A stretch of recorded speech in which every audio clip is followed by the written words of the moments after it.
Estem aquí per un motiu, jo diria que quasi triple d'alegria. En primer lloc, que la federació anuncia el trofeu Itegra Illes Balears en aquesta edició en femení i que és el primer partit que podran disputar les pistes organitzat per la federació des de fa 6 mesos. Això és una notícia excel·lent pel moment que estem visquent i també ens dona la pauta a poc i amb moltíssima prudència del que seran els pròxims mesos de recuperació del nostre esport a les nostres illes.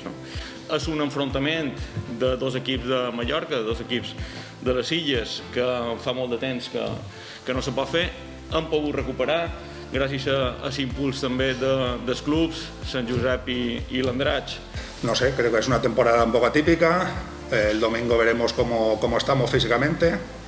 Nos faltan algunas jugadoras, también nos faltan un par de extranjeras que tienen que llegar y no sé, veremos a ver cómo afrontamos este sábado. Lo importante que luchen y que nadie se haga daño. Vamos a ver, igual que ellos, el sábado, pues bueno, un poco de toma de contacto, primer partido un poco con mucha ilusión y con muchas ganas de afrontarlo.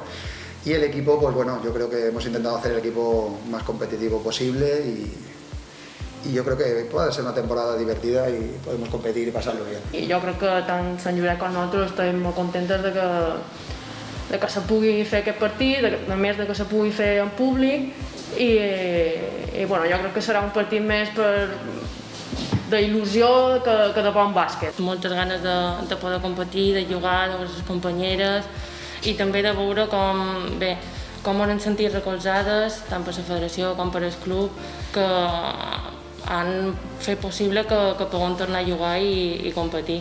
Hi ha moltes ganes de dissabte que arribi el partit.